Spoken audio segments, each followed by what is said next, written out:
Hello.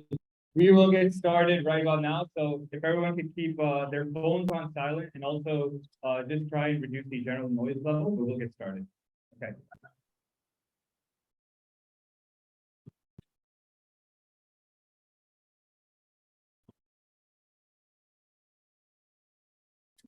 So hello, everyone. Oops, never mind.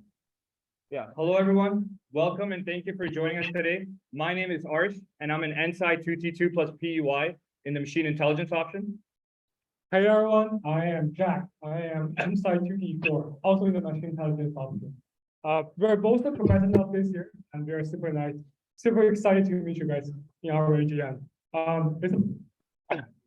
So we are the University of Toronto Machine Intelligence student team. Our team is short for UTMIST, and our mission is to clear the myth of machine intelligence.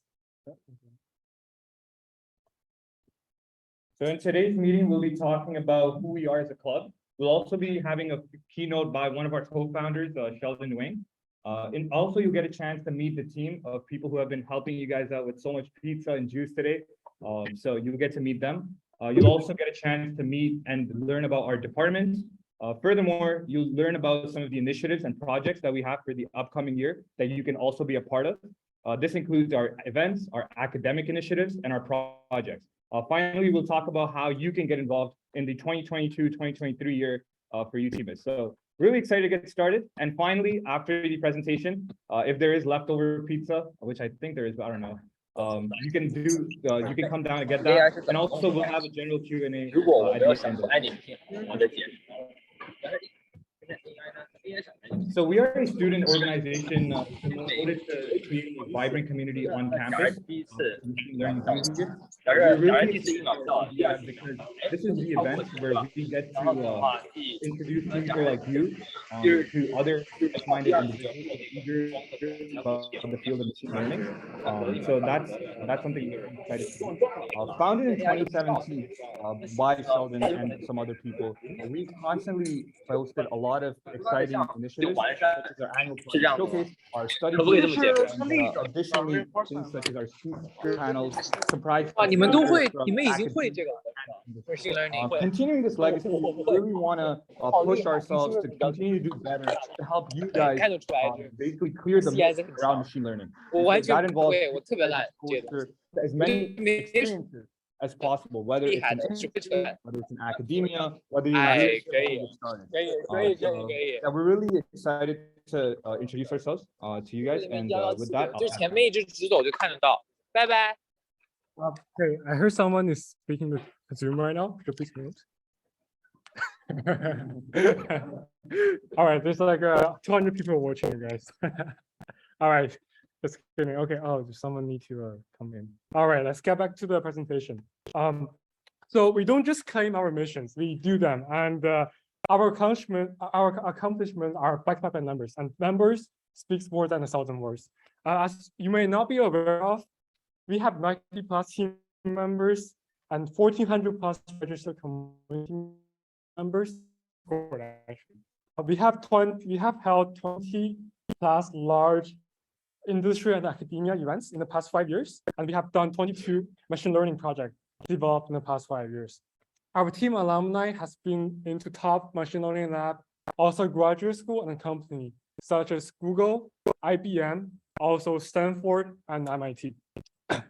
That's one of the largest machine learning club at U of T, and we are really excited to welcome you guys. But UTMIST has a humble start. Over the years, we have increased our team size from a small team of 9 people into a huge team of 19 members. As we continue to introduce our initiative, we also bring in new students so that they can get experience in the field of machine learning and have a good base to be professionally involved in the future machine learning capacities.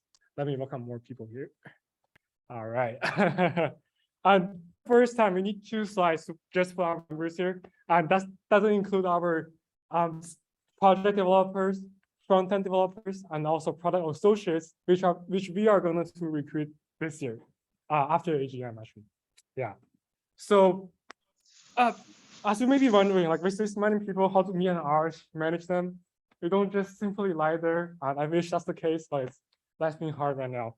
So, as you may now know, we actually have 7 big departments and tons of initiatives. And before we get into the details of that, we'd like to first thank everyone for being here to come to this awesome event, and also our partners in the past. So big round of applause for you guys for thank you for coming.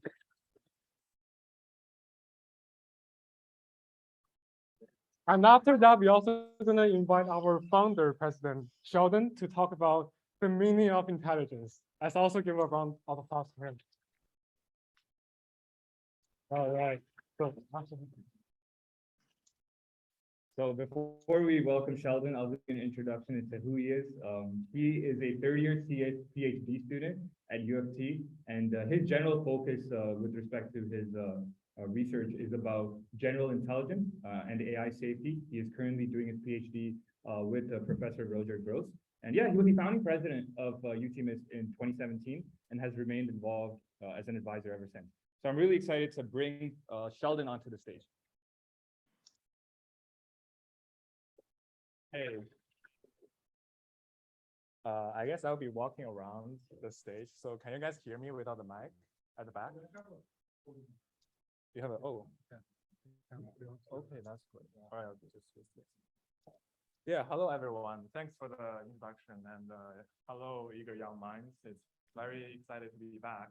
And we haven't had an in-person AGM for 2 years.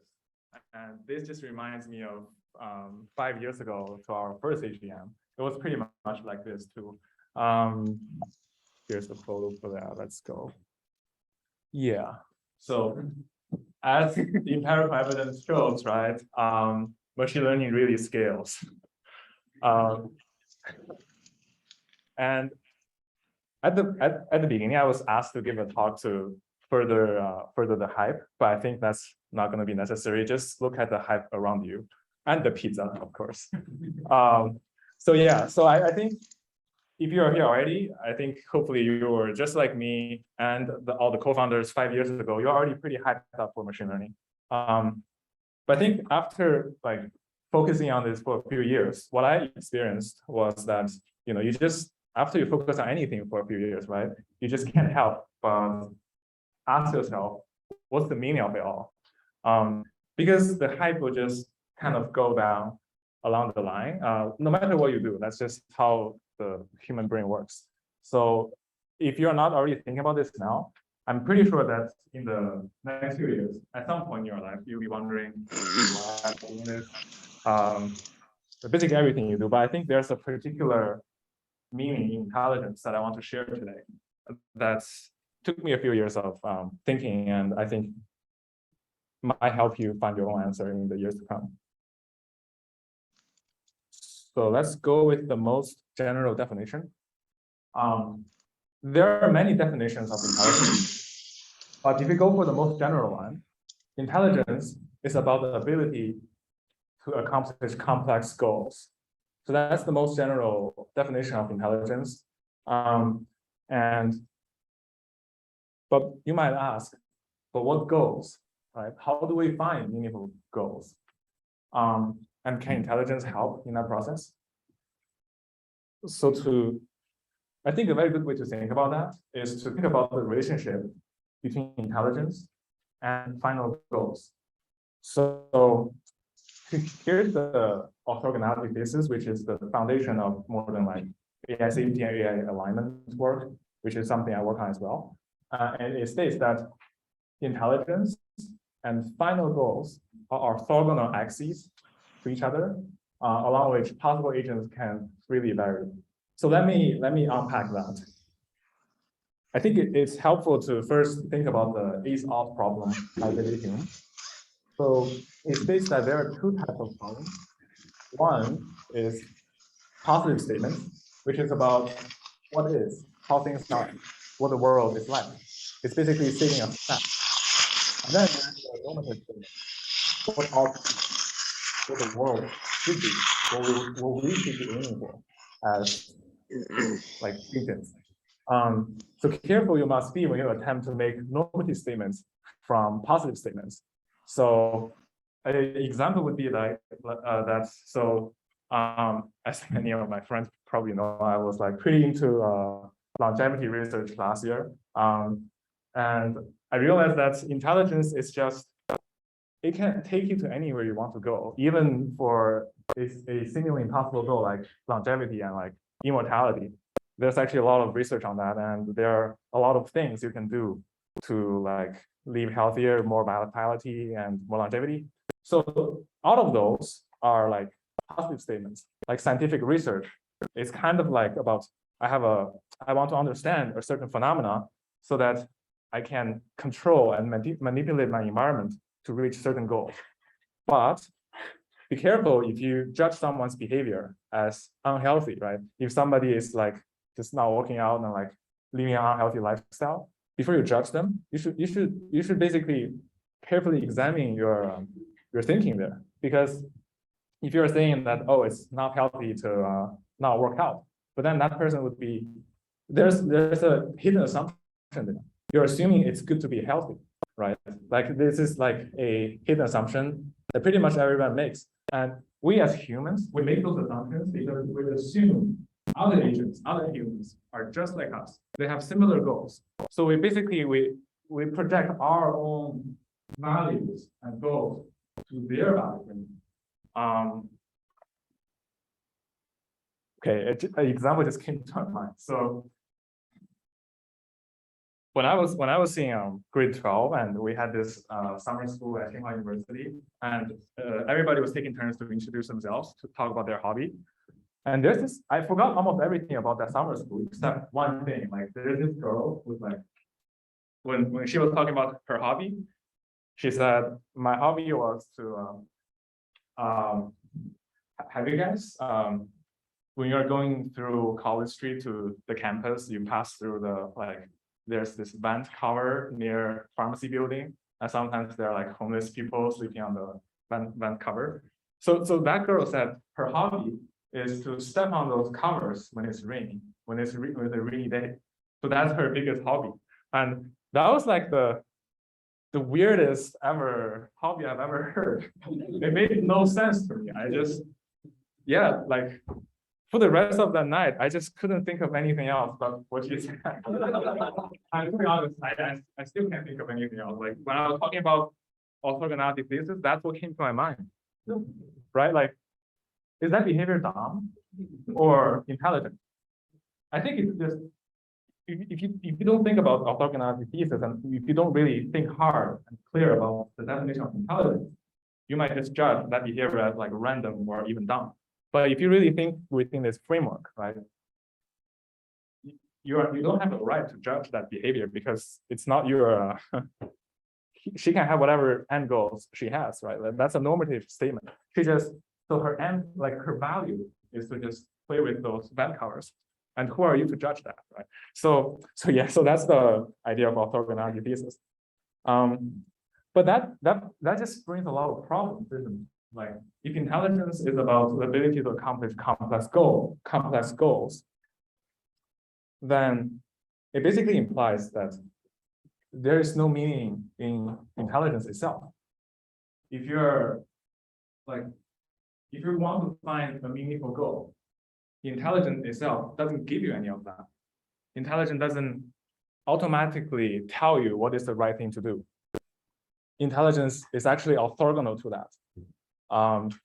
Yeah. So, and if that doesn't blow your mind, I think you should really think again, because it certainly blew my mind the first time I thought about it. So yeah, so basically how it started was just like this 5 years ago, AGM, like I think UTMIST kind of started with the hype. How it's going is we set it out to find meaning in intelligence, and we didn't find any. So that was it. That was my talk. Thank you very much.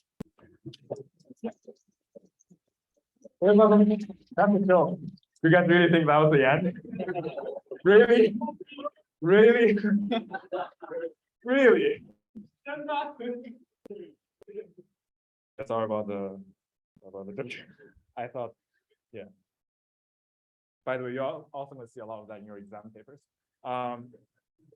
Yeah. Which is just in a few weeks if you don't know what's coming for the project. But yeah, okay, let me keep going.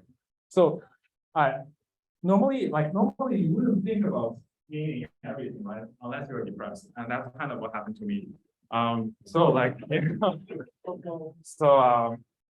Yeah, in early 2020, like late January of 2020, I was going through like severe depression. And that's when I really started questioning everything that I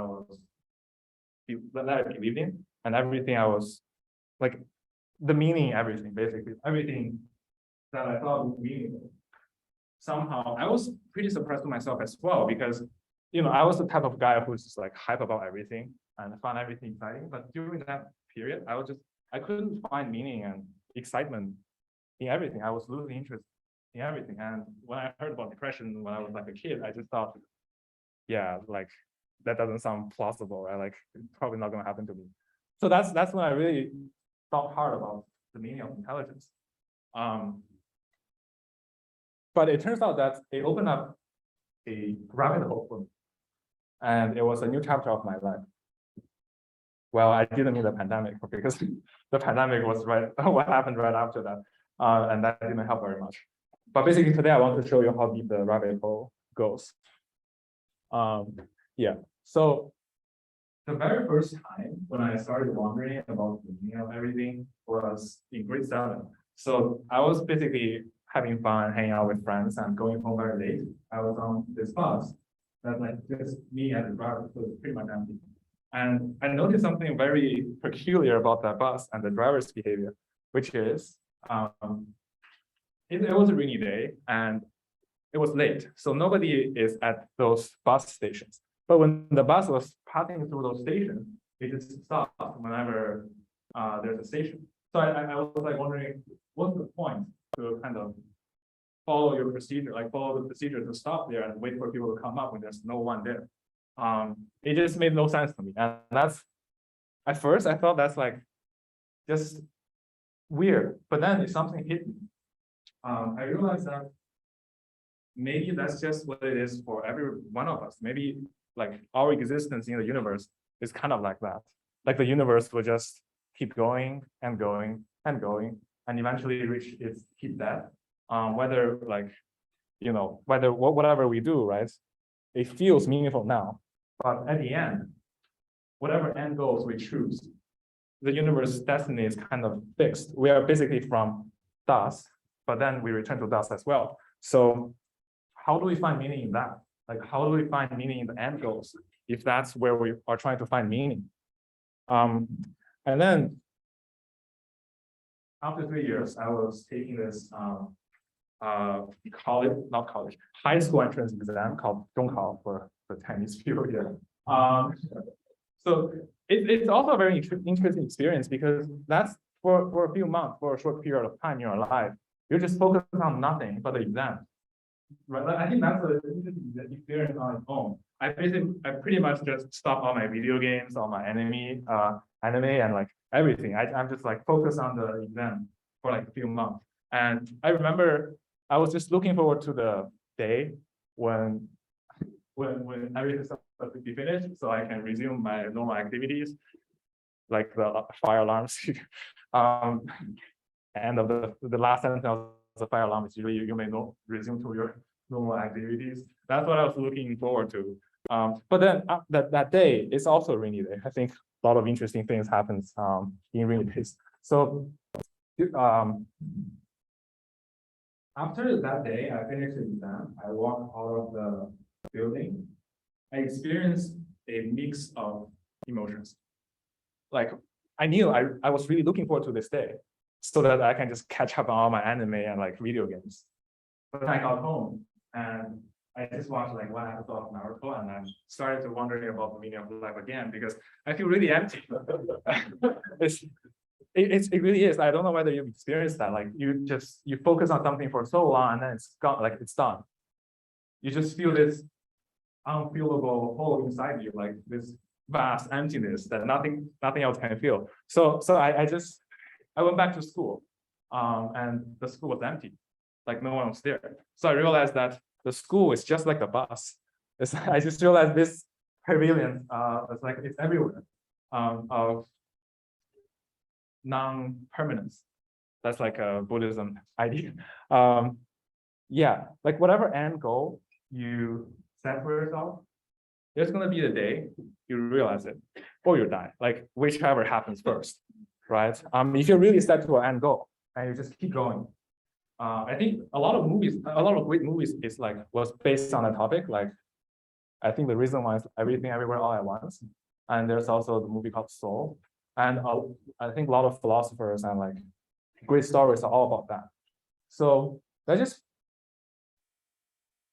just makes the problem of finding meaning in end goals almost impossible, because no matter what you set, like what goals you set, once it's accomplished, then what do you find meaning, right? Yeah. Also, I feel like our life is kind of like this one big exam. Everybody's like, if you're setting a goal, right? Then it comes with objective judgments about how well you are accomplishing those goals. So it's kind of like an exam, but every exam ends at some point. And like I said, like everybody's kind of eventually is going to be removed from this universe. So basically it's like an exam that doesn't come with an examiner. And if an exam doesn't come with an examiner, is it still an exam? So that's why I started to think that perhaps life is not a problem to be solved, but a mystery to be lived. So maybe I was trying to find meaning in the wrong places. Maybe to try to find meaningful goal itself, it's the wrong question to ask. Or is it? So then I had this dream that, by the way, this is generated by DLE, if you don't already know. Generated by AI, is like, I'm a huge fan. So yeah, so I had this dream.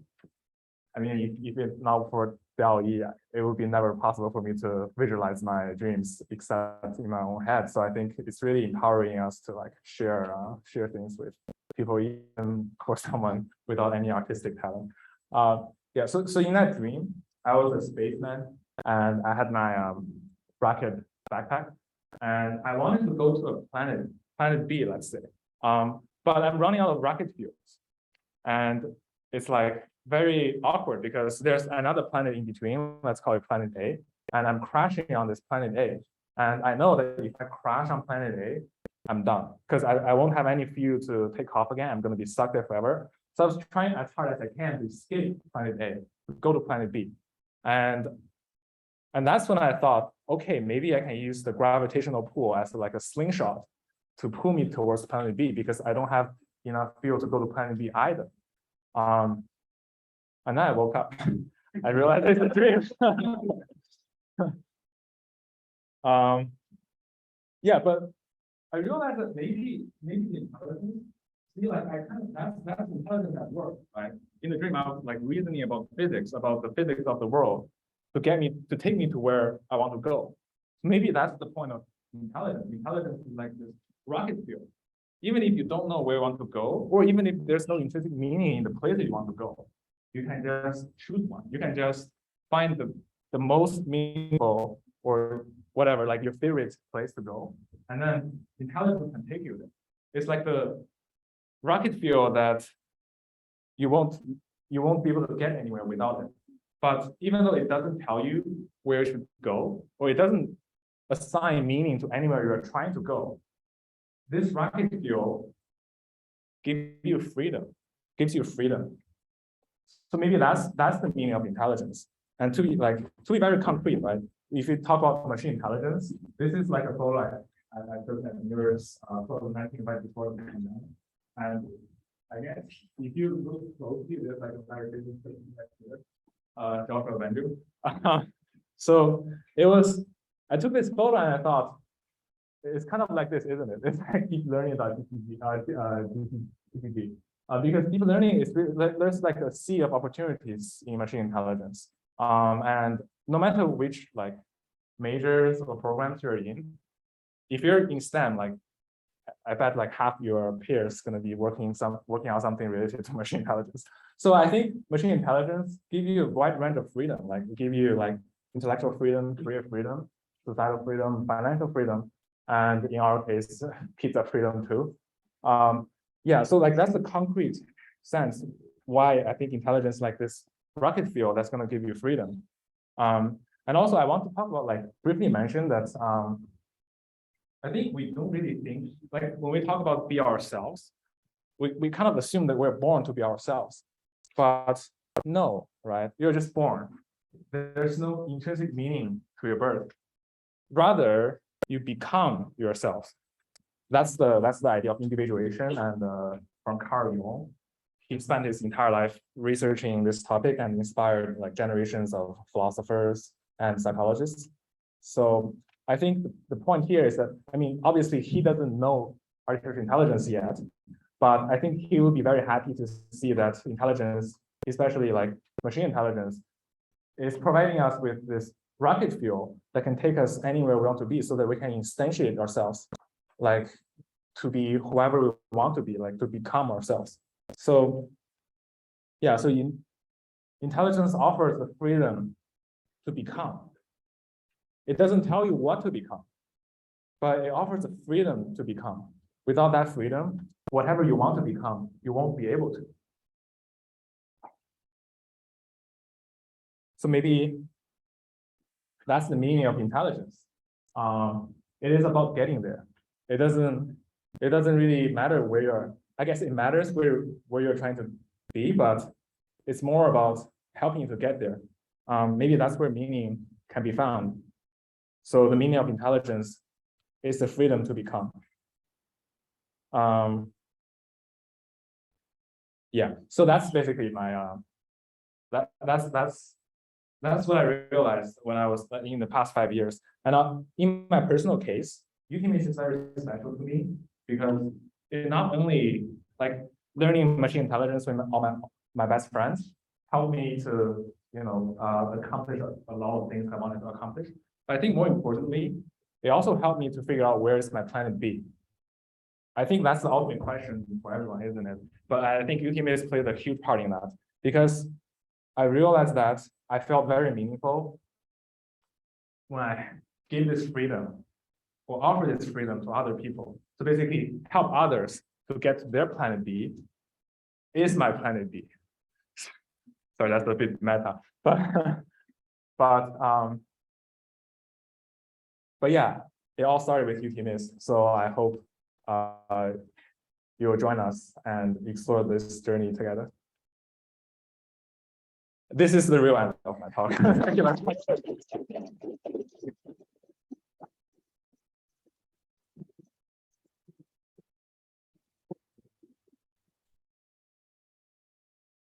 All right. Thank you, Sheldon, for the amazing presentation. My script is closed. I'm closing that for now. All right.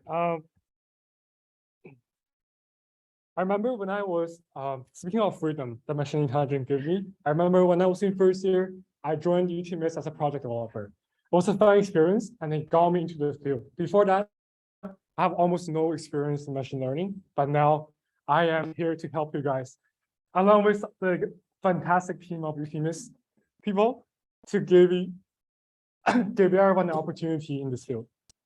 So with that, we are going to introduce our organizing team for UTMIST this year. And our VPs, are shown on the slide. Or is it? No, this is not wrong. That's the wrong slide. This is the real slide. Okay, so before I introduce our VP, I would like to introduce the structure of the organizing team at UTMIST. So working at UTMIST is all about meaningful skills and connections. There are essentially 3 components in our club. The first one is project, the second one is events, the third one is content. So what does that mean? Let's break down that one by one. Oh, there's people in the waiting room. Sorry. I apologize for the waiting room people. Sorry for like doing it late. Yeah. So let's start with infrastructure. So infrastructure develop new features in our website and find ways to improve our compute. So if you have been on our website, you may see it looks pretty good. And when I was first here, I was really impressed by that. The academic and research, as well as engineering department, they work on implementing machine learning project and also all sorts of workshops. For example, the projects you see every single year, and also the study groups and reading groups we run.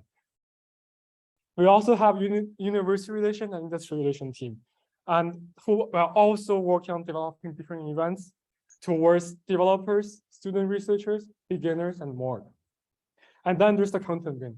The first is our marketing department, focuses on finding ways to grow our organization and also deliver our ideas to you guys.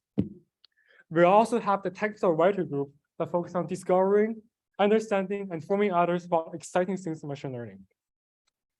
Last and not least is our administration team, which consists of me, Arch, and our VPIR. Outside, it's okay. She's gonna come in later.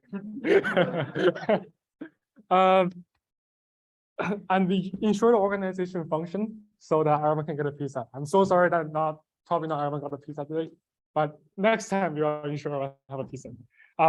With that, I'll pass to our VP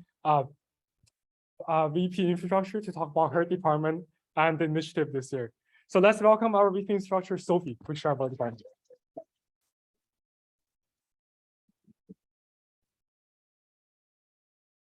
Hi, everyone. I'm Sophie. I'm the VP for infrastructure, and up there you can see my team of 4 infra developers.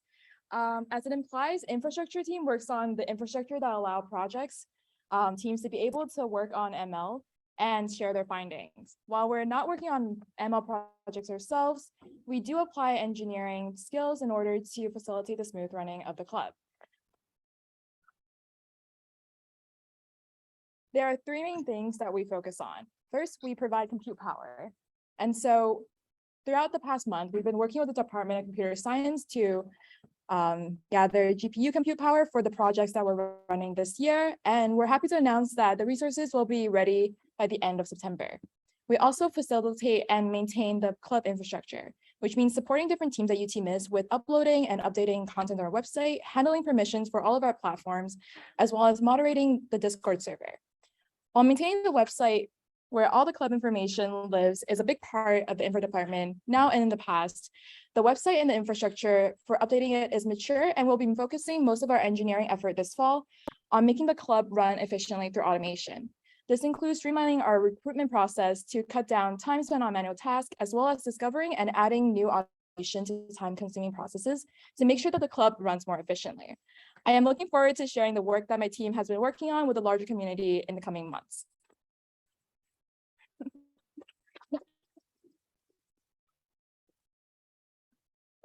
Thank you, Sophie, for your introduction. Now let's welcome Lavanya, our VP University Relations, to talk about the University Relations Department. Hey.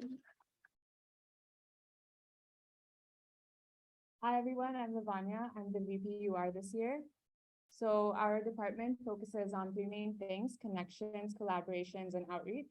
So we reach out to student organizations and school faculty to collaborate on events such as conferences, workshops, and hackathons.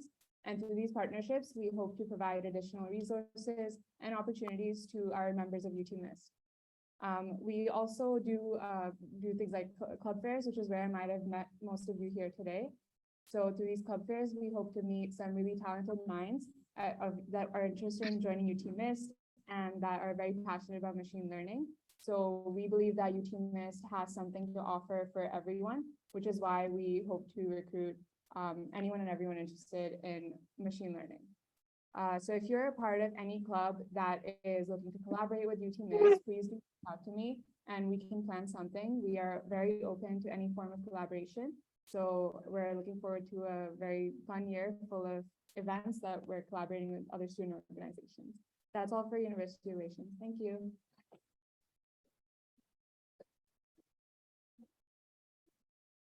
Now let's welcome the industry relations team. Afnan, she's going to introduce the department as well as this year's exciting events at UTMIST.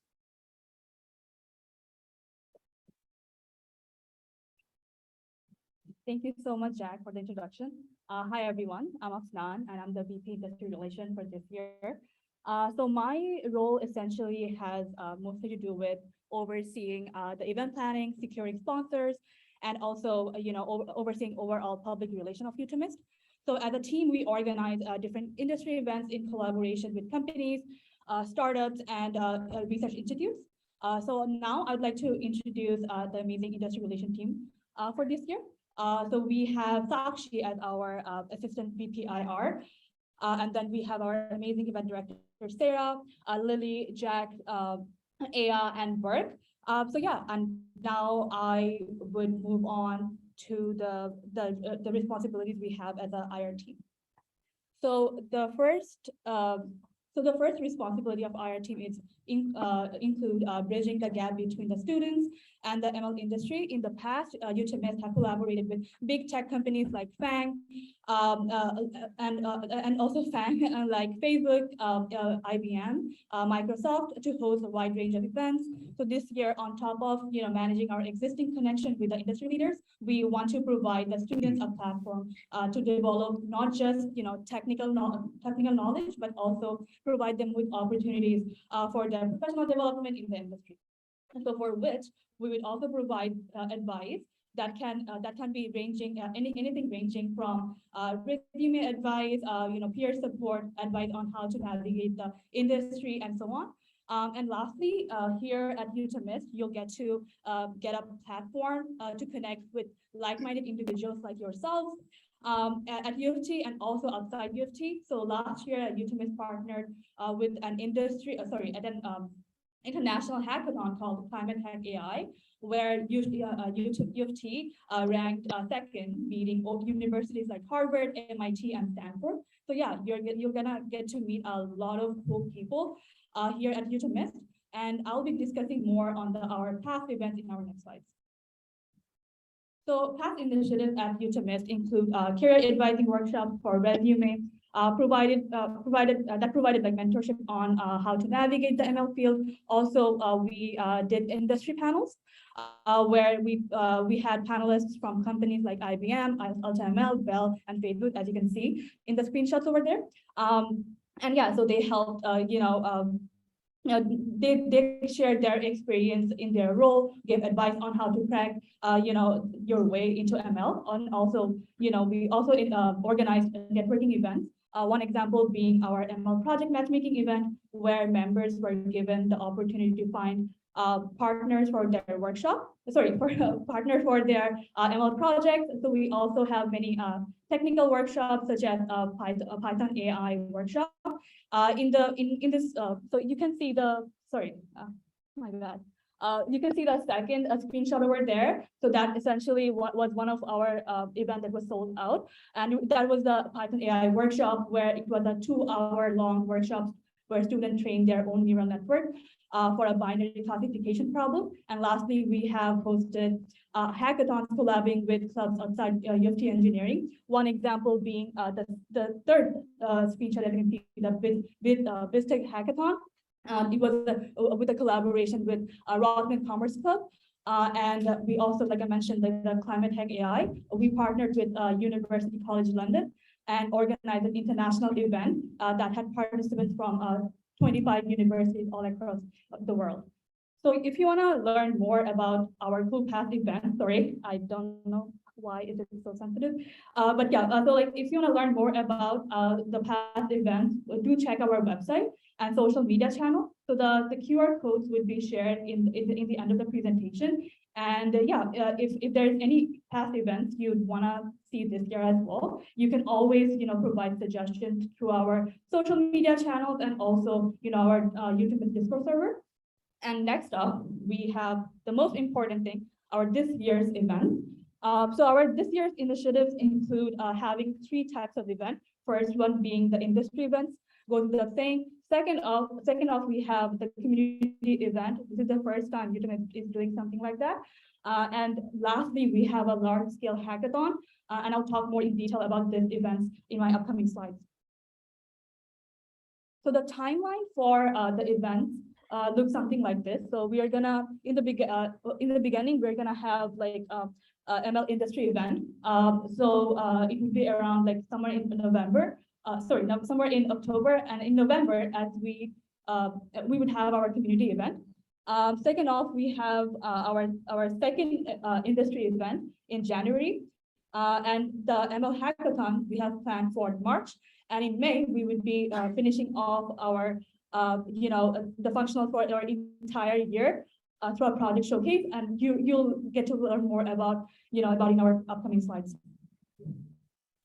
So yeah, starting off the industry event. So we will be having at least 2 industry events this year, where we plan on bringing many of our past collaborators like Microsoft, Amazon, AMD, who will help us host workshops, give career advice, and answer any questions you guys have. We plan on collabing with other clubs as well, where we probably will do some competitions or panel discussion. We will also have like networking sessions and so on. Our next industry event that I mentioned in my past slide is scheduled in November. Scheduled in October. I don't know why I'm saying November all the time. But yeah, so it's in October. And yeah, so I'm gonna give like a little sneak peek of the event. And we are taking a creative approach to this event. And this year, we are planning to do something we haven't done before at UTMIST before. So it may or may not involve a competition where you not only get to hone your technical skills, but also get to express your values as an ML enthusiast. So if you're interested, definitely keep an eye on our socials. And yeah, I'm very, very excited for the event. Next up, we have the community event. And so yeah, so I'm gonna switch the gear to something like less ML focused and more like ML, more community involved. So this year, for the first time at UTMIST, we will be hosting a community event in collaboration with the Canadian Blood Services. So as you can probably tell by our partner's name, it's going to be a blood donation event. And yeah, so like we just wanted to use our amazing community here at UTMIST to give back to the community and and yeah, so like just like utilize it for a greater good. Later on, we have our Apply ML hackathon. So this is actually going to be the UTMIST largest event to date, Apply ML. And this is in this 2 days long hackathon, you get to connect with hackers all across the country. Through this event, we want to provide a platform that would motivate students learning new skills while creating real life solutions.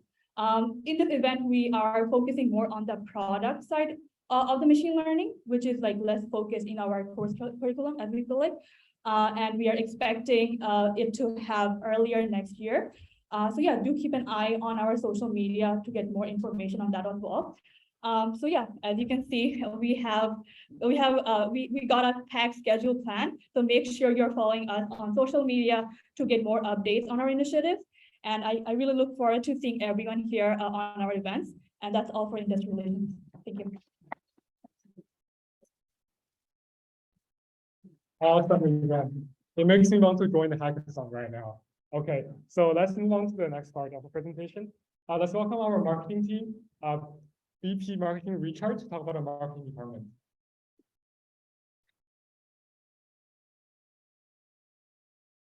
So I'll first let him in. Okay, so hi guys, I'm Richard. So this is the marketing team. They're so cute, right? So marketing team is comprised of 3 main roles. So first of all, is the graphic designer, and second is the outreach coordinator. So she's shaking her hand. Then you can stand up, let them know you. So basically they are sitting, she's the graphic designer. Let's give him an applause.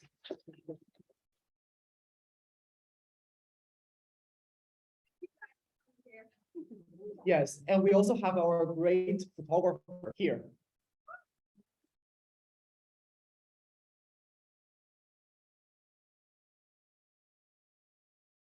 So marketing department, there's 3 main focused stuff of marketing. First of all is creative content creation, design high quality graphics and content on social media and website. So you can see our social media, we have lots of posts, stories on Instagram, LinkedIn, and Facebook. And we also manage Discord as well to help you to get the update information for our events. And we also post a lot of pictures. So, just be happy because we're going to take pictures for you guys today, and then we're going to post them on social media. And we're trying to make like we are trying to make our posters and content equitable, diverse, and inclusive. And the second part would be outreach and communication. We are hiring the outreach coordinators to initiate, establish, and sustain strategic partnership with a lot of social media and student organizations like nonprofits or who use social media like Instagram as their marketing approach. So we were trying to establish a relationship with them, and we will share our each content, each post, and then we can promote our brand and brand image across U of T and also within a large global range. And then the outreach and communication will also curate a database for partnerships. So then we have the source data for all the partners, and then we can remember you, and then we'll build the relationships by inviting you to our current sessions and events. So we're currently reaching 4 digits on social media, which is a really big progress, right? Because, you know, by the time I accept this position, it's only like 800. And currently it's about 4 digits in our social media, especially in Instagram. And so AGM is also a success of marketing, right? Because you guys are here. So this year, we're trying to promote and establish an inaugural Spotlight program. So what is Spotlight? Spotlight is trying to promote our UTMIST own stuff on our social media.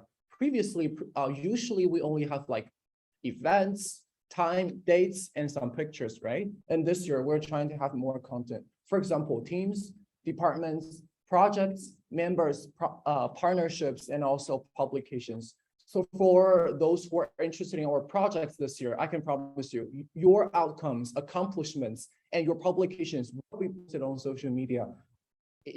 So if you really, like, if you are agree with it, so then we can post it on social media and also website to showcase and highlight your own accomplishments and your involvement in projects. And then we will have lots of marketing campaigns. Like, see this whiteboard, this is a cardboard. We do this because we want to showcase our projects. And this year we have a really success club fair at UTSU and also the engineering society. So how many of you guys attended our club fair or job by? Cool, that's amazing. Yeah, that's a success, right?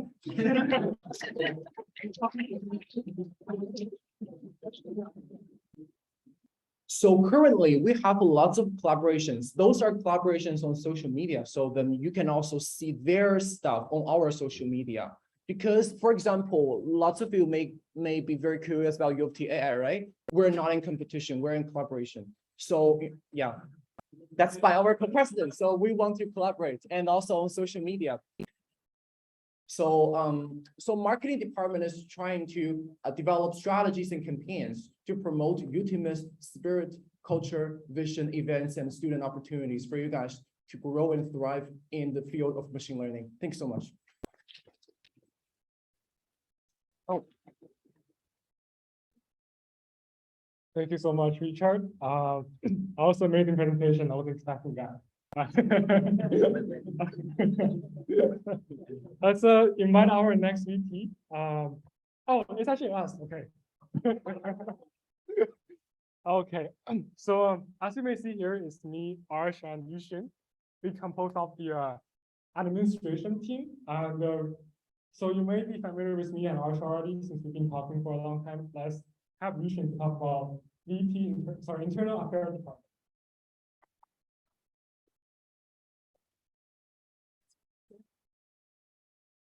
Okay.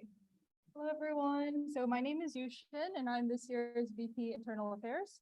So I'm basically in charge of everything that happens behind the scenes. Okay. So my first responsibility is to ensure that we're a recognized club within U of T. So I'm in charge of club renewal within ULife, NSOC, and UTSU.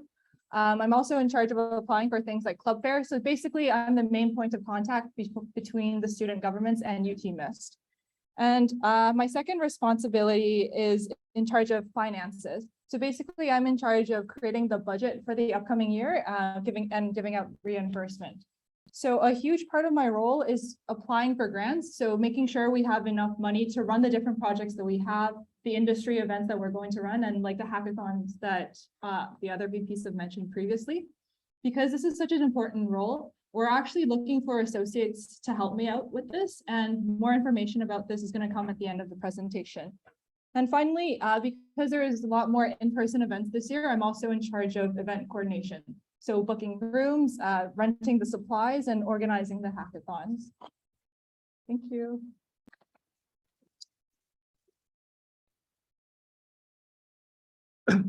And another department I wasn't mentioning was our advisor. So these advisors are actually our past VPs and also past co-president and also industry partners. For example, Sheldon right here. Yeah. So these are really great people with really great mind, and they really help UTMIST to grow and also make all the projects and events successful. So let's give them a round of applause.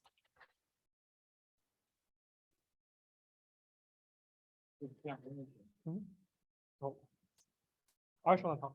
Actually, if you are an advisor in the crowd, do stand up and say hi. Yeah, thanks for coming live, and yeah.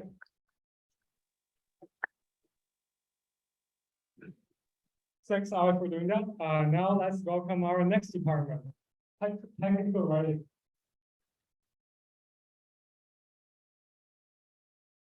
What's up, everyone? Thank you, Jack. All right, I am Charles. I'm the VP Technical Writing for this year. I was the one in the lab coat at NSOC Club Fair, so if you went there, you might have seen me running around. And okay, that's stable. All right, and this is my wonderful team of technical writers. And so this year we'll be focusing on bringing you the latest and greatest content about news and research in machine learning. So here in the technical writing department, we have two primary initiatives. So first is our monthly newsletter, which if you went to one of the club fairs, either UTSU or NSOC, you might have been prompted or asked to sign up for. And so that's the one that we take care of essentially. And so far you might have only received promotional newsletters for the events, but starting end of September, we'll be sending out a bi-monthly newsletter with summaries of Medium articles written by our technical writers. And so what do I mean by Medium articles? Well, they're articles on Medium. If you've never used Medium, feel free to check it out. It's a pretty cool platform for machine learning knowledge and just information. It's how I learned, right? And so this year, we're taking a slightly different approach than we did in the previous years.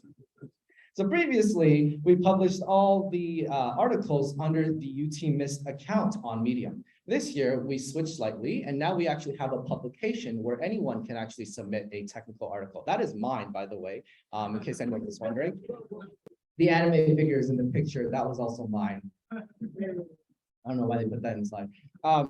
So yeah, this year, we'll have each technical writer submit their articles to our publication. And so you'll know exactly who is writing what article and what topics in machine learning they are interested in. And so if you haven't followed our newsletter already, please do so now, scan the QR code, and we will send links to all the articles, which you can check out when they come out. So I'll give a second for that. It's also on the, can someone pass me the business cards?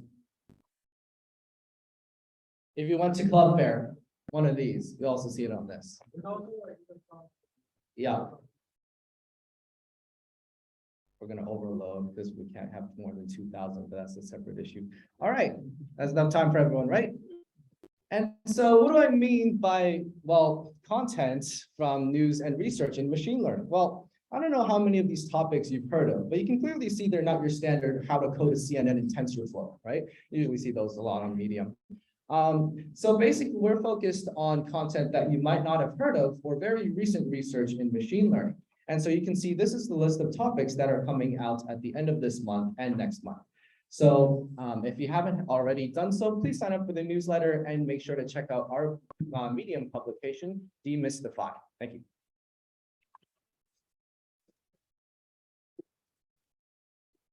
Thank you, Charles, for his presentation. I did not know you can learn so much cool stuff on Medium.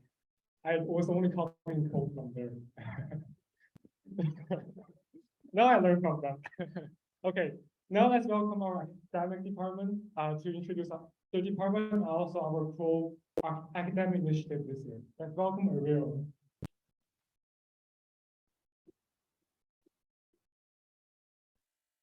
Oh yeah, hi everyone, my name is Sarah. I'm this year's VP Academics. So I'll be responsible for organizing different academic events or activities. So you'll see me around if you join one of our study groups or paper reading group. And then together with me are this year's academic directors. Each two of them will be responsible for a different group. They will introduce themselves later when we introduce different groups.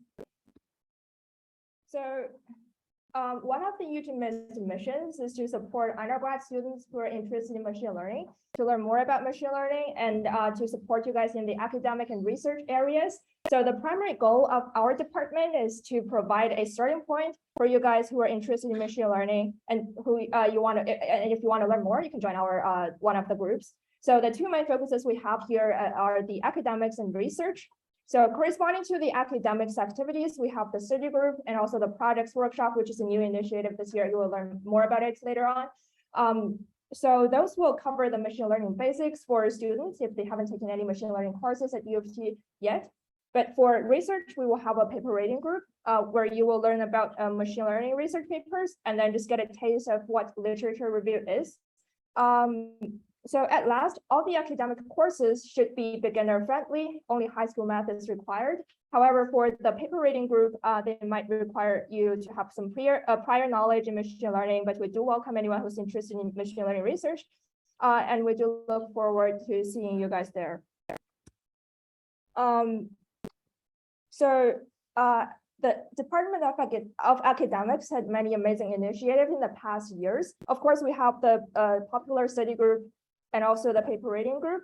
We also produced a series of educational videos, which is called UTMIST 101 or 102. They're also on the website. If you want to check out those amazing videos, you're more than welcome to do that. And this year, we're continuing doing the study group and also the paper reading group.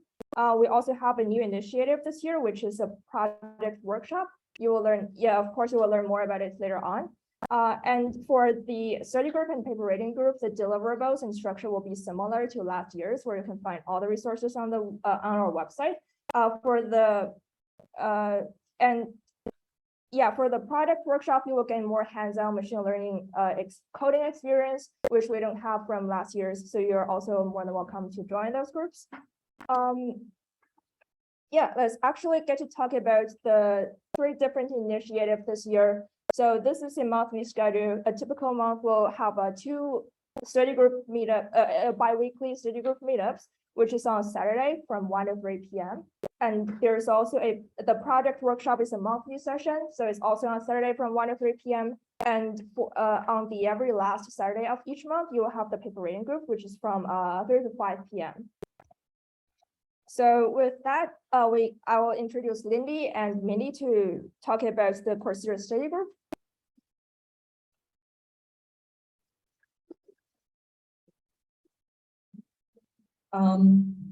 Thank you, Ariel. And I saw 3 people in the waiting room. I just view, okay. Okay. Hey guys, you're here for the best part, so don't worry. Didn't miss anything in the waiting room. Okay. So hi, I'm Lindy, and I'm 54, and this year I'll be the academic director who lead the study group sessions with Lindy. All right. And let's get started. I'll give a brief intro about the study group's high-level objectives. And so the primary purpose for the study group is to introduce the concept of deep learning to the beginner students who have limited previous machine learning knowledge. And we'll be covering the Coursera courses. Whoops. Sorry about that. And we'll be covering the Coursera courses in both fall semester as well as the winter semesters in about 12 to 14 sessions. And everyone's welcome. And if you participate in these sessions in series, you'll be able to gain an authentic certificate. Woo! And learn a lot of knowledge that will prepare you for later machine learning courses like APS 360, as well as EC 421, and etc. Anyway, I'll pass on to Mindy and she'll talk a lot more about the details about the study group. Hi, I'm Mindy, and I'm in EC2T5. I started learning ML through research in human code estimation 2 years ago. I'm an academic director who will be the TA for the study group this year, and I'll be talking about the format. So this year, all the meetings of the study group are going to be held in person, which will course contents while providing answers to attendees' questions regarding relevant materials. So the main topics will include intro to ML, basic training techniques, MLP, CNN, RNN, LSTM, GRU, autoencoders, and GAN. So other details, including lecture timing and location, will be announced weeks prior to the session.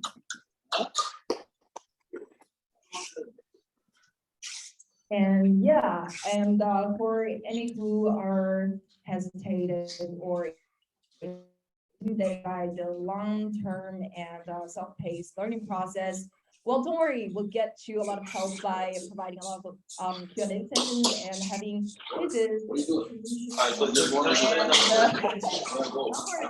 So, and a lot of course What's going on? and someone is talking in the Zoom sessions, I think. Anyway, yeah, so we'll get you a lot of help. So if you're still determined and if you're still interested in our study group activities, plus if you want to find the meaning of life before your end removal from the universe, well, come and join us. Our first sessions is on September 24th from 1 to 3 p.m. And there's a QR code for you to scan.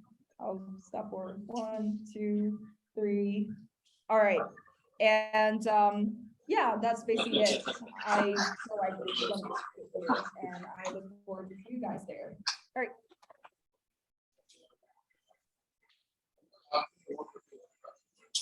Right, yeah, thanks, Mindy and Mindy. I will just like stay here for maybe 30 seconds for us to scan the QR code. Okay.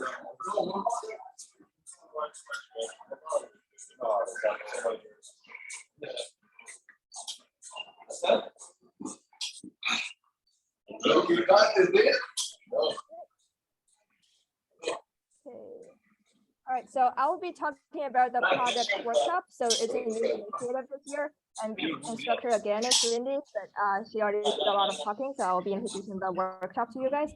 And also the TA this year is Burke. Actually, can we just have Burke to introduce himself to everyone?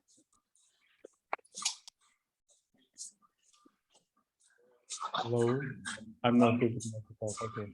Okay. So my name is Berke, but I go by Burke here, and I'm a second year computer science student, and I'm a project workshop assistant here, and together with Lindy, we're gonna do a lot of projects. So definitely join, guys. My journey with machine learning started about 2 years ago, and currently I'm mostly passionate about deep learning. And in our project workshops, you guys will find your own passion. So waiting for you guys there.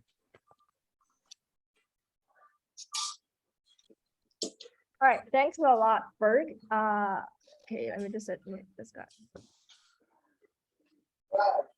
All right, so for the workshop, it's a 2-hour-long monthly workshop. So in the workshop, basically we'll be doing simple projects using PyTorch, the framework we decided to use this year. And the project workshop is totally beginner friendly, even if you don't have any like Python or PyTorch experience. You're also welcome to join us because she's pretty experienced in machine learning, so she will explain anything clearly to you.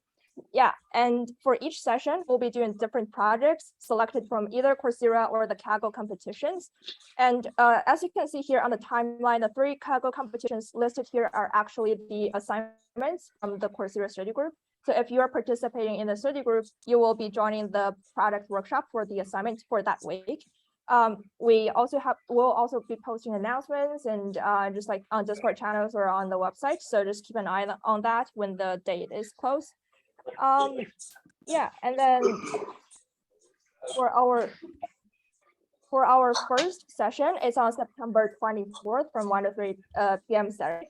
And here's the QR code if you want to scan. If you didn't register during the club, you can scan the QR code here. And our first project, we will be doing a facial expression recognition with PyTorch, which is a Coursera project we selected. You will be building a simple CNN model. It's a Korean CNN model, but it's great to learn about it. You will be doing an image classification problem. It's really exciting. Please just don't miss it. Yeah, I'll stay here for maybe 30 seconds for you guys to scan the QR code.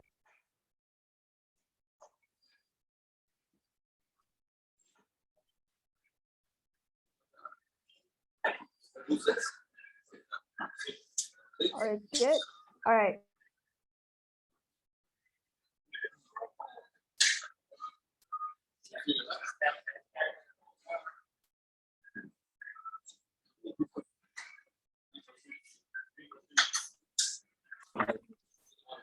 Everyone, I'm Iraq. I'm in EC 2T3, and I'll be leading the paper reading sessions this year. And hi, everyone. I'm Jack. I'm in EngSci 2T5, and I'll be your paper reading group TA this year. So the main goal of these sessions is to break down the state-of-the-art research that's actually happening in deep learning and to cover a variety of topics and applications. So we're going to try to cover as much basis as we can. The format's going to be in person for this year, but if you can't make it to these sessions which are going to be held in person every month, the recording is going to be posted on our website after the sessions along with the annotated slide deck. We're also going to post any relevant resources like code snippets or further reading material in case you're interested in them on the website. So in terms of prerequisites, like Ariel mentioned, it's for you to get the best out of these sessions, it would be best that you have a basic understanding of model training and model evaluation in the context of deep learning, because we're not really going to spend that much time on, the basic stuff like that. If you do have any trouble with concepts that I just mentioned, feel free to reach out to me or Jack. But also, I really recommend the study group as a really good resource for you guys to familiarize yourselves with the with material that we're not going to talk about explicitly in the sessions. So just to give you an idea of the stuff we're going to talk about, here's an image that's fully generated by AI, or actually a model that's called a transformer, which is one of the topics we're going to cover this year. And it basically takes a text input, and generates a totally artificial image. Actually, I'm currently on my PUI, and the company I work for is called Cerebras, which does hardware acceleration. And one of the things we did was to train a really big model that's based on the model which is called GPT-3 used here to basically accelerate its performance. So there's a lot of cool applications to state-of-the-art research in the industry as well. So if you do choose to come by, we'll hope to expose you to some of those applications and topic areas as well. Now, Jack's going to elaborate on how we're going to go about choosing the papers for the topics that we're going to cover this year. Thank you, Arash. So our first session, everyone, is September 24th. And so in order to get all of the details about the location, please scan the QR code there. And we'll have a Google form where you'll put in your email so that we can email you with the location once it's been confirmed. And then in that form, we'll also ask you if you guys have any preferences about which papers we actually go through on the specific topics that we've chosen already. And we also ask you a couple questions about like your learning style preferences and like your current technical knowledge and ability so that we can make these sessions as tailored to you as possible. And so I really I encourage you all to scan this, put down your email so that you'll be notified of our sessions. And I really look forward to seeing you guys at our first event.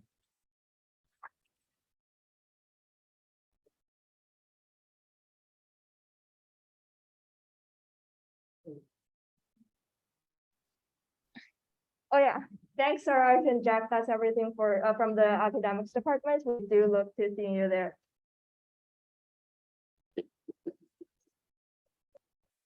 All right, last and not least, I know a lot of people are waiting for this.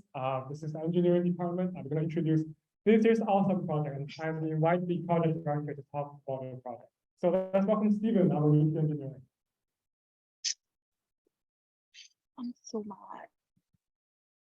Good evening, fellow developers. I am Steven. I am the VP of Engineering. I'm a comp sci specialist and a mathematics major.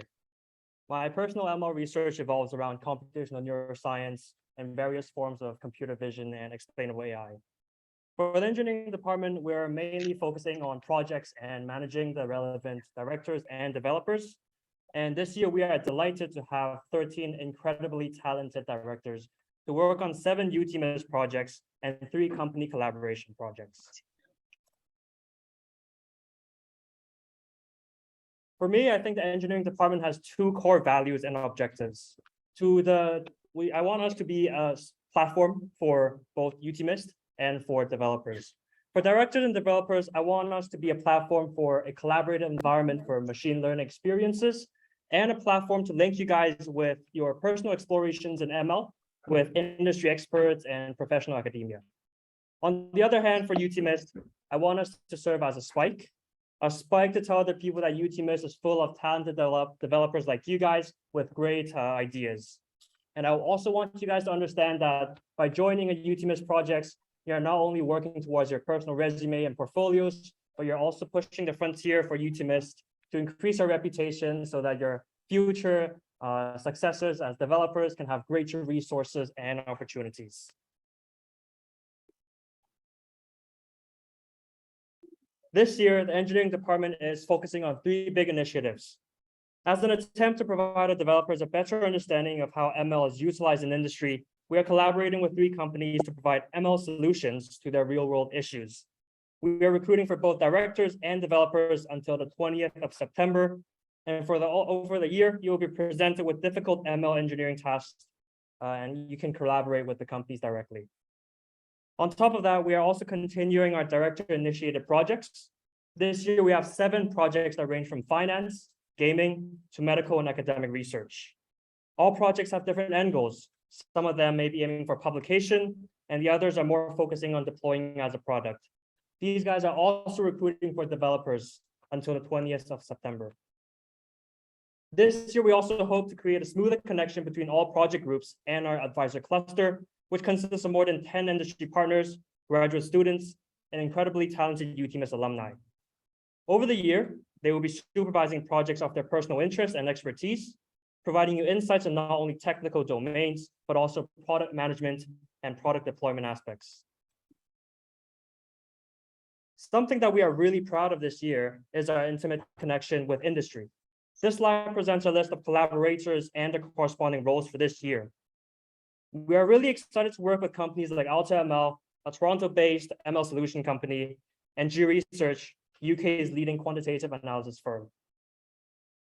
We are also really pleased to have companies and startups like Omnilabs and PhotoML that has given us a real-world solution, a real-world issue, and plans to develop the ML solution with our fellow directors and developers. As a developer, expect yourself to have the chance to interact with our collaborators in multiple ways. It will either be in the form of supervision after you've joined one of our director-initiated projects, or in the form of direct collaboration when you join one of our company collaboration projects. As some of you may have already seen our club fair and booths, there are 10 projects that we are currently recruiting for developers and directors. All projects will undergo a 6-month development cycle, which will then be concluded by our annual project showcase in May. Successful projects may continue in the following years with supervision from industry partners and evolve from a proof of concept into an actual publication of product.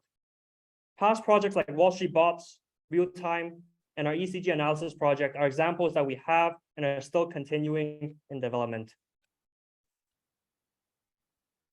As a potential UTMIST developer, this is a timeline for your upcoming UTMIST year. In September, you will be going through the application process, receiving up to 3 interviews, depending on your state of preference. Your acceptance results will be out by the end of this month. Your onboarding will be held in the first week of October. This is where you will meet your directors, fellow developers, and potential advisors that are interested in your project. Once the onboarding is done, you'll get straight into the 6-month development cycle. In December, we will have a fall term progress review, and there's a chance that you will discuss your results with the industry partners for advices in the winter. We expect all developers to be really familiar with your projects by then, and will have probably completed a baseline for presentation. In March, your main results should be presented and validated, and this is the month where you would conclude your project and start working on deliverables such as your Medium article and your website. Finally, in May, you will pitch your projects and the annual project showcase with a professional industry panel. Treat this as a conference or kind of like a hatchery presentation where your results will be presented to relevant stakeholders and you may meet your future employers during the process. And finally, here's a slide for some important dates to keep in mind. And feel free to take a photo if you want to, or take a screenshot as some deadlines are approaching. And I really want to thank you guys for being interested in the UTMIST projects. It is my pleasure and the executive team in UTMIST to have you guys as our potential developers. And I really look forward to working with you all.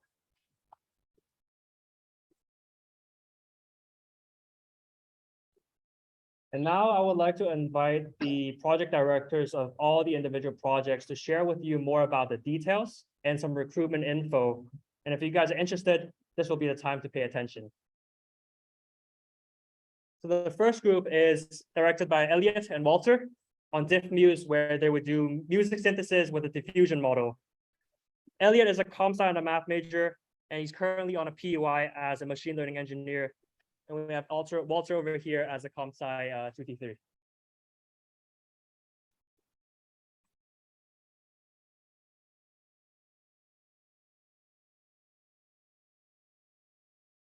So I'm Elliot. I'm one of the directors for DiffMuse. So essentially the goal of our project is to create a machine learning model which can generate a continuation of an existing piece of music or partially completed, or do what you see in the image here, which is called infilling. So like take an existing section and generate some variation. So our modeling approach for this is going to be to combine two recent advances and two recent increasingly popular types of models. One being diffusion models, which you see in like DALL-E 2, which I'm sure you've heard of, and these other photorealistic image generation models like Stable Diffusion, Google's Imagen. And we're going to be working with media-like data, which is as opposed to say like raw audio. So so that's why we're saying it's a symbolic music generation. And the second piece is a recent development, which is S4, a new type of sequencing model, which does very well with long sequences, which we think might be helpful compared to transformers. And so if you want to learn more details about our project, you can read our proposal, and it has a lot more details about the ideas we're going to use and how we plan to combine these advancements. Now I'm going to pass to Walter, who's going to speak a bit about our recruitment process. Thank you, Elliot. We're looking for 2 more friends to complete our team of 6. We want to recruit people who are willing to learn and work with new models and concepts. We're working with recently developed models. We also like someone who's mathematically mature enough to understand the diffusion model and S4 sequencing model, and the others mentioned in our proposal.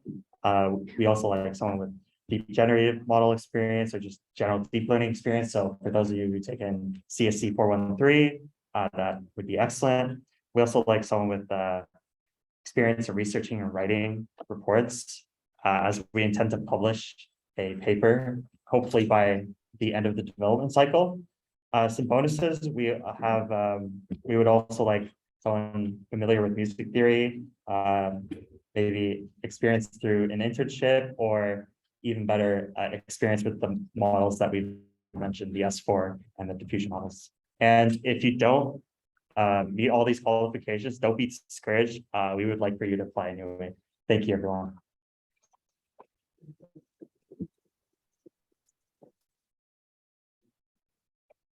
Moving on to the NumRAI team, let me invite Andrew, who is a comp sci specialist, a cognitive science major, and a physics major at the same time. And also Jency, who is a comp sci and a math major.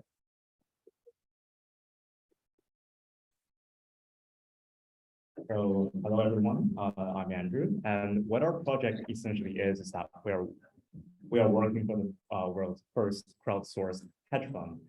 So how it actually works is that there's this hedge fund called Numeri based in San Francisco, and they publish weekly high quality data on the financial market, which are time series signals of the financial market. But the only catch is that these data, they are obfuscated. So we don't know what the numbers represent. Otherwise, we would be using the data to build our own model and make our own money instead of working for them. So why are we doing this? Well, first of all, what are we doing exactly? We're performing regression on their published data. And why we are doing this is because the hedge fund's AI, that they call the meta model, will look at all the participants' submissions and make investment decisions accordingly. So if our model performs well, we will be rewarded with cryptocurrency. And now our goal essentially is to incrementally improve our model week by week to get a higher ranking on the leaderboard every week. So I'll now pass it on to Jency to talk about our machine learning approach and recruitment.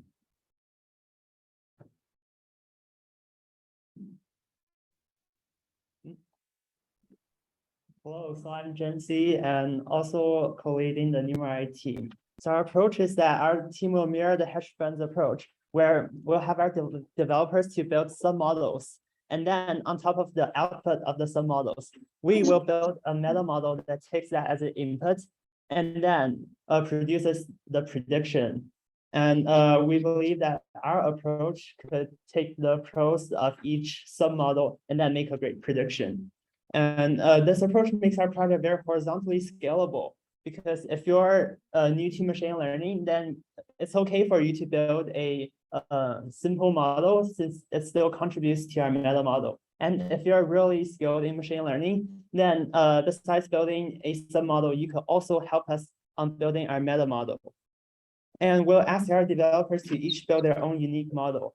And we want our submodels to be diverse, because each different model will be able to pick up like different information from the data set and make predictions. And with a diverse range of models, we will pick up more aspects of the input data and then make a better prediction.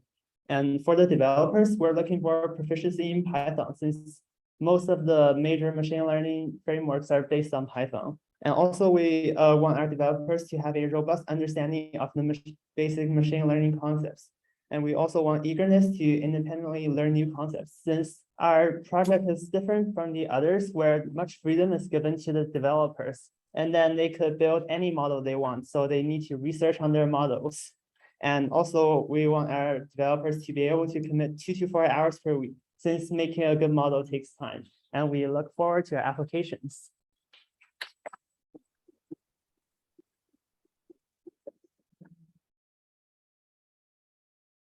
Thank you, Andrew and Jency.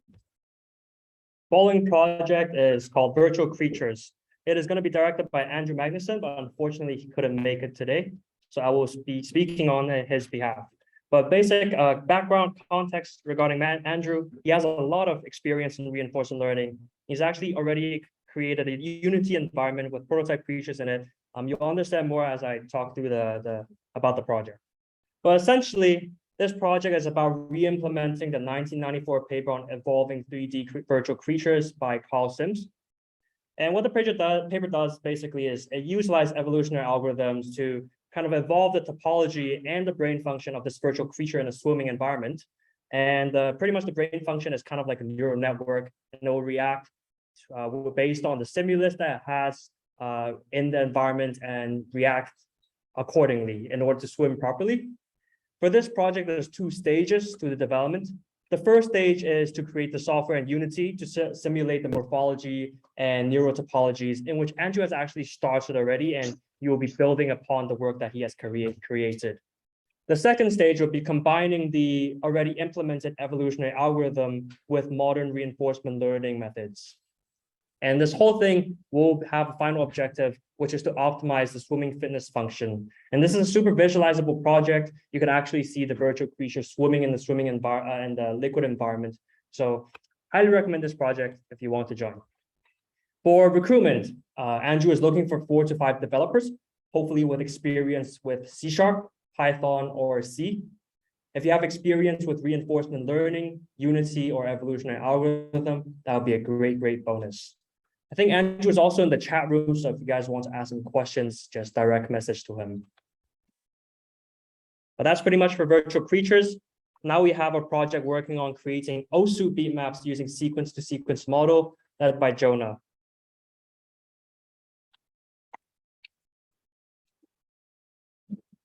Hello?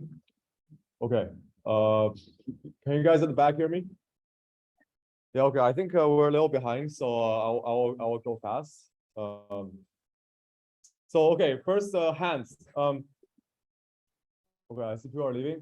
Hands. Who's played OSU before? Who's heard of OSU? Wow, that's a lot of people. Who's ever written a beat map before? Nobody? Almost nobody? Okay. Why do you guys not map?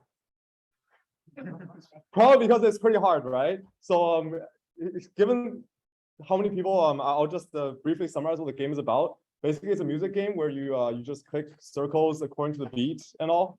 So if you want more detail, you can ask me afterwards, and I'll send you a video or something. But yeah, as you know, right? Like mapping the game is very difficult, and what a good map is it has, it first of all conforms with the music, and second of all, it has the cool looking geometric visual patterns, right? So these are patterns that I think a machine learning model can easily learn, and especially nowadays with the advancements of these sequence models in the previous years, that I think this idea, which at least according to my research has never been implemented on this scale before, is possible. So I mean, the responsibility and the requirements are on the slide. I don't think I need to explain it. If you want more detail, you can read my proposal, but just the warning that this project is quite ambitious. So you should have some prior machine learning experience if you want to join. However, some of my best friends are actually taken by the project before me already. So if you want to apply, you might have a better chance. But I'm I'm looking forward to all your applications, and thank you very much. If you have more detail, if you need more information, you can talk to me after the presentations. Everyone's presentation is over, but I don't think I should take too much time. Thank you. Thank you, Jonah. This is one of our projects that are continuing from previous years. This is the second generation Wall Street bots, and we have Lisa here to talk more about it.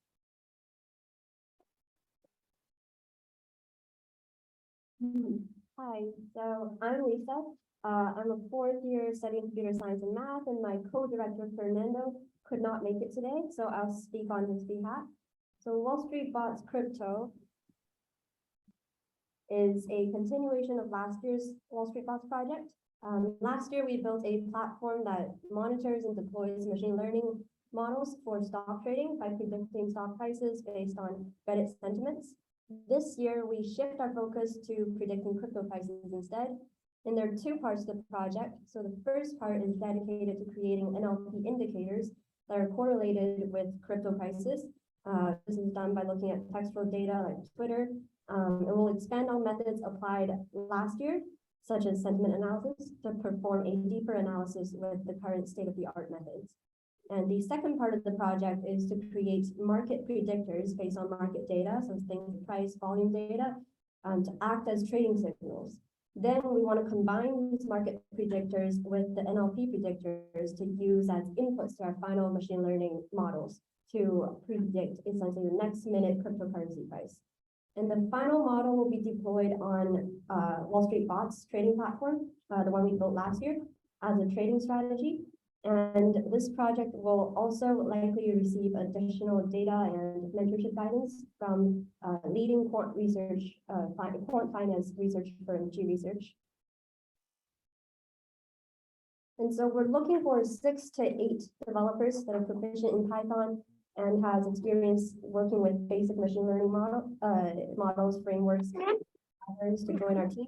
Knowledge and interest in finance or trading is a plus. and the time commitment is around 1 to 3 hours per week. So the structure of the project will be composed of 3 teams, and you're welcome to join more than just one. So the first one being market predictor feature engineering team that are focused on finding intuitive predictors based on market data to use as inputs to the final prediction model.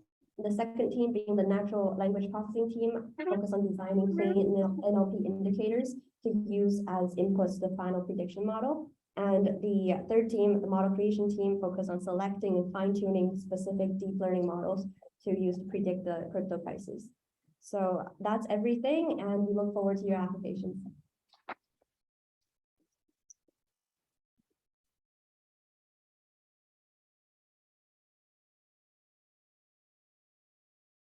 Next project is real-time. Again, it is a continuation of past projects. It is a second generation for the real-time project.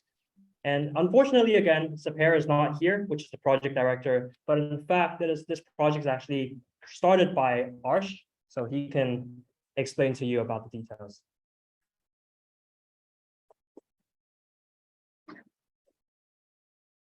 Hey everyone, thanks for being interested in the projects. My name's Arsh, and unlike the meme, free real estate is not free. And there's a lot of processing that goes into actually determining whether the house that you're about to buy or the house that you're about to sell, or even the house that you're about to rent into is actually worth the price. And oftentimes what happens in the real estate market is that you have these realtors that sort of focus on what the market was, but not necessarily on what it can be, or even really consider all of the data with respect to houses in the GTA. And so this led to the creation of a project called Real Time, and then previously Real Value, and then Real Time, that I was a project director for last year. And so at last year's project showcase, we won the best project award, and we were able to build a house price predictor that was able to get around 7.5% MAPE. So I'm sorry, 9% MAPE, and our goal is to get around 7.5. And what MAPE is kind of just a general idea of how off you are from the actual house price. Let's say you have a house that's actually worth 900,000.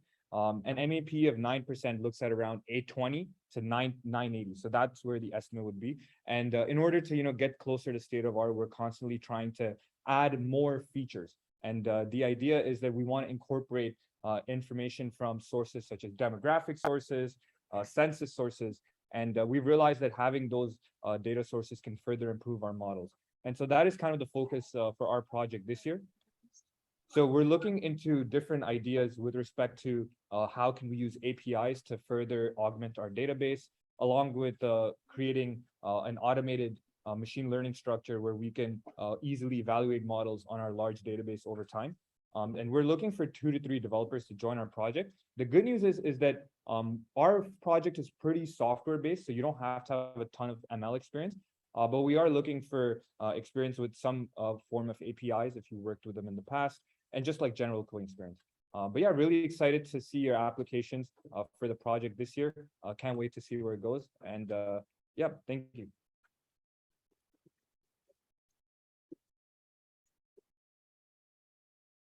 Thank you, Arsh. The next project is ECG reconstruction, directed by Jan and Jason. I believe both of them are also not here today, so I will speak in their behalf.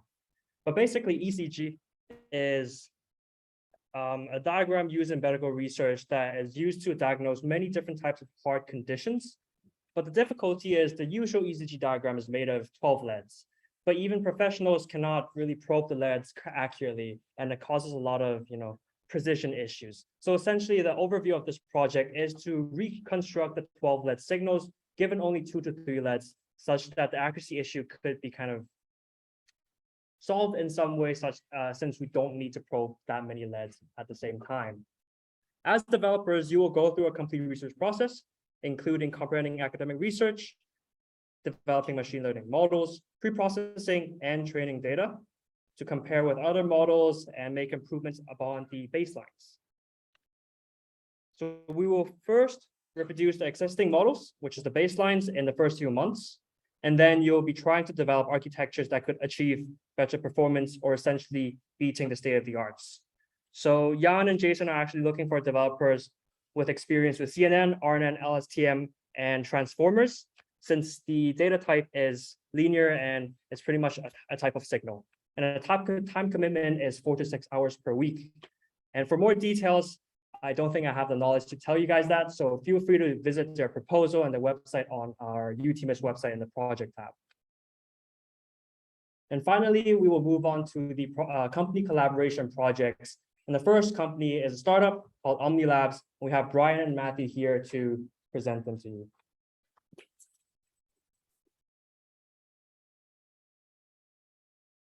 Okay, so originally we had a script prepared, but because everyone has been sitting here for like 2 hours, we're going to make this fast. We're collaborating with a startup based in San Francisco, started by 2 ex-Google software engineers, and let's just play the video and you can, if you want more information, you can visit the website.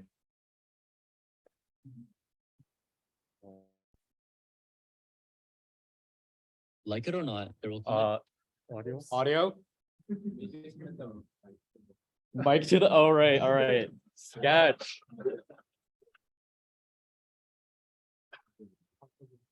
Wait, I'm not quite sure that's working, man. No, you can play. Oh, there we go. Like it or not, there will come a day when you pull up a document and think, well, shit. All right, guys, hold on. Oh, sorry, it was a mistake.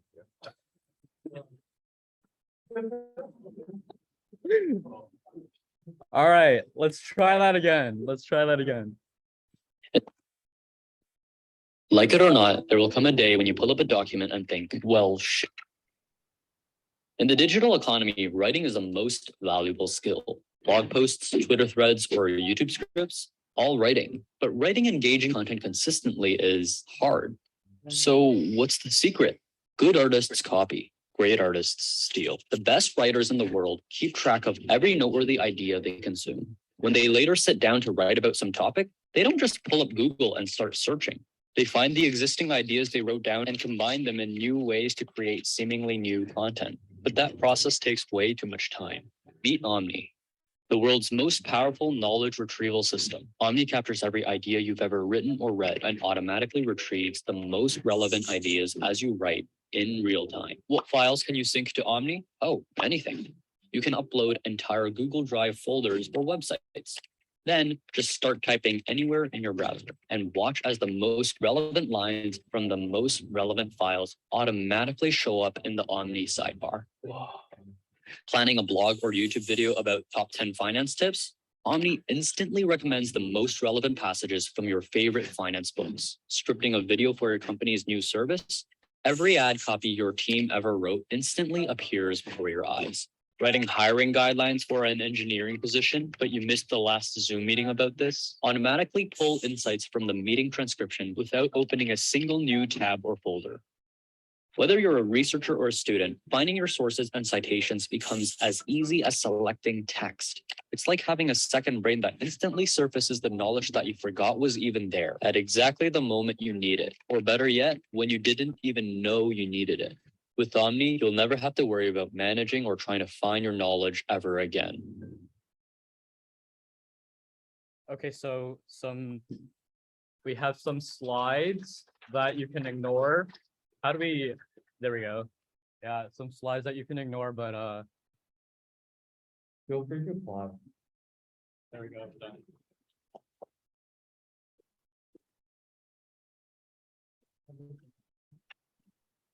All right, let's have Doije, which is a product owner at AltaML. And this is a project collaboration with AltaML on a construction project.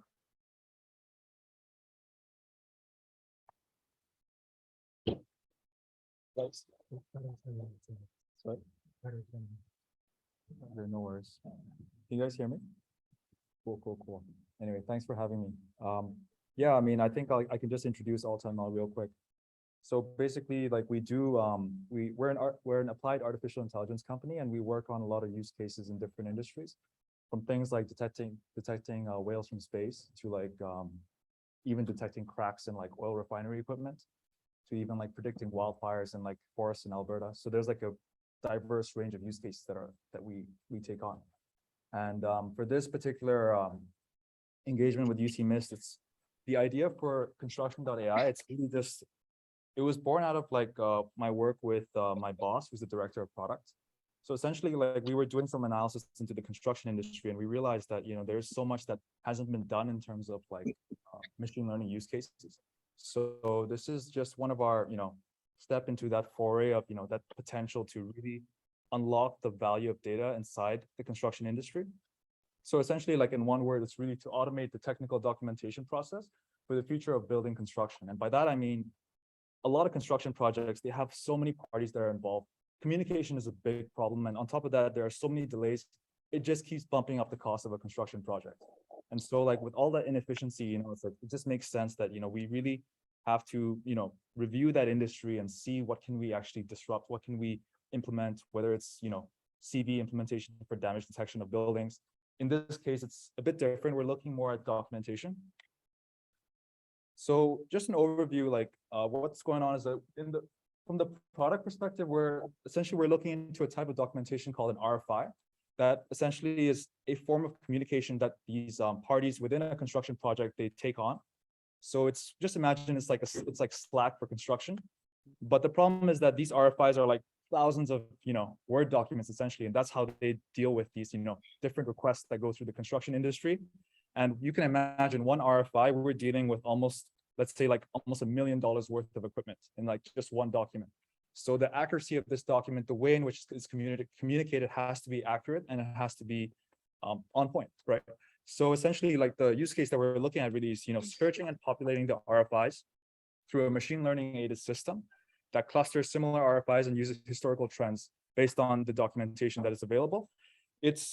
The product vision is interesting because we've been working with subject matter experts on like what are the use cases that they think are the most relevant to their industry and like have the highest amount of impact. And starting from this type of documentation is just one step in the right direction. The vision though is really to build a quality assurance engine for almost the whole architectural and construction design process. And it's crazy because my boss, like he has this quote that's like, there are some types of products that really have the potential to fundamentally change how an industry operates. And we're trying to make sure that this product is one of them, because we really believe that, the way that construction workers can, leverage knowledge from their data, whether it's from RFI documentation, whether it's from, just taking photos of a building site and, having CV detect what parts are damaged, can really speed up the process and save a lot in damages. And even like it's even a whole issue about safety as well. So yeah, there's a lot of exciting things going on. And in terms of applicants, like we're really looking for a project director and 4 developers. And yes, I mean, like just go right to the next slide. So really what we're looking for is as I said, 1 project director, 4 developers, and we want to make this like a great experience for you guys. So what that means is that it's like you're going to be working on basically a real industry use case, and you're going to be working with people at AltaML that are senior product managers, machine learning experts in computer vision, natural language processing. So there's a ton of connections to be made, a lot of learning that can be done. And along with that, we really want to give you access to the resources that we have at the AltaML Applied AI Lab. It's a lab that we have done with the government of Alberta as one of our main tenants. So so we have a lot of resources on how do you structure ML projects, what are the best resources you can basically consult to. And yeah, I mean that's about it. And at the top it's like in small text, but some of the macro trends that justify the reason for why this project is could be significant is that really urban populations are rising. The construction market is set to reach $15.2 trillion by 2030. So there's a lot of traction in this area, and it's just a matter of time that there has to be some ML use cases that can push forward the boundaries of what is considered to be applied AI. So thank you. Awesome.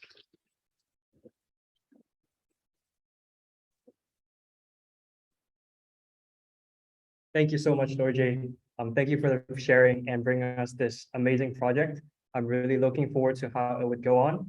And on behalf of the executive team, I also want to thank you again for just all the help for the past 2 months. It's been extremely helpful. Can I have something? Yeah. Just a quick side story. Dorje used to be our VP writing before. So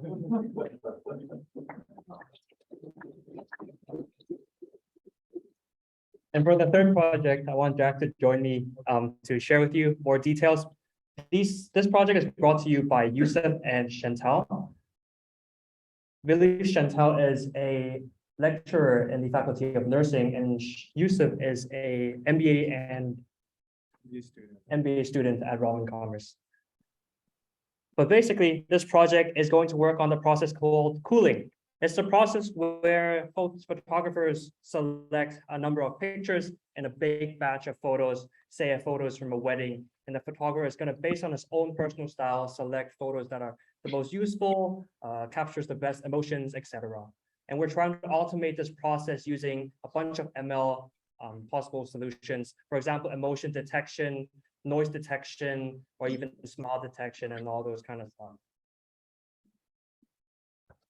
Just a quick question. How many of you here are photographers? Yeah. So I guess you must experience like during one event you take thousands of photos, and it's a long time to choose which one to keep. And by doing this project, it's a task that saves tons of time for photographers. Something also interesting about this project is this project focuses on uniqueness. So the way it works is it takes in a photographer's portfolio, and they figure out the way that the artist does calling. And by doing this, you ensure the style of the photographer is kept, and also the quality of the photo being called is ensured. Steven, yeah, this project is super open-ended, and we're actually looking for both directors and developers. We're looking for 1 director and 4 to 6 developers for this, and expect yourself to have a lot of liberty when it comes to creating the entire like solution set. For instance, what problems do you want to tackle when it comes to cooling? Is it emotion? Is it noise? Or in fact, you can use your own creativity to come up with a problem set and throw us with an ML solution. So I believe this is a really unique thing when it comes to this project. It's just that you have a great ton of liberty in the entire development process. Once again, for all the applications here, the deadline is September 20th. We will be sending out an interview on a rolling basis in the coming 2 weeks, and expect an acceptance by the end of this month. And in fact, if you want to ask for more details regarding this project, you can reach out to the actual idea. Startup. Yeah, the actual startup, and that's Chantal and Yusuf. So thank you. And that's all the project for this year. It's a lot of projects, 10 projects. Apply on our website using the Google form, and I hope you guys will join us, and I really look forward to working with you all.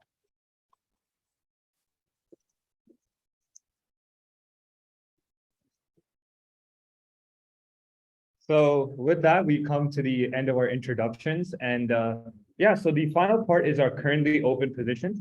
So the first position that we've been talking about pretty much for the last 30 minutes is the project director and developer position.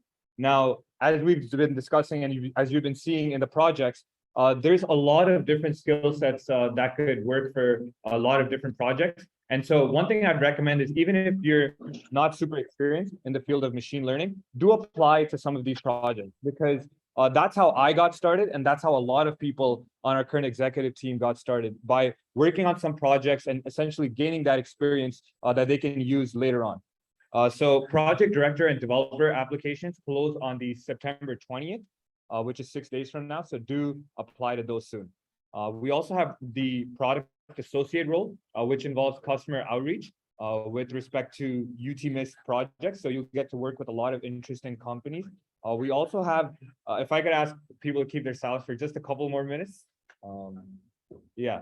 And so the next position that we have is front-end developer. So you'll get a chance to contribute to a lot of our exciting websites, including our hackathon website. And finally, we have the internal affair associate role, which is really cool because you'll get to directly work with UTMIST on helping UTMIST grow. And yeah, if you are interested in applying for these developer positions or associate roles, do check out our website linked here. And it would be a great chance to see you guys all apply and be a part of UTMIST in this year. So thank you for that.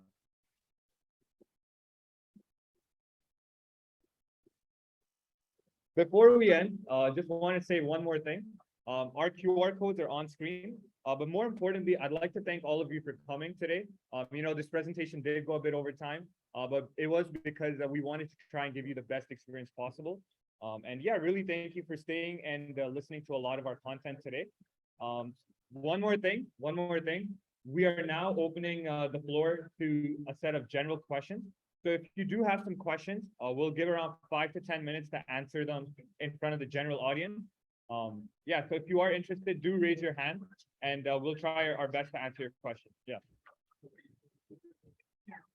Oh. Pizza? Okay.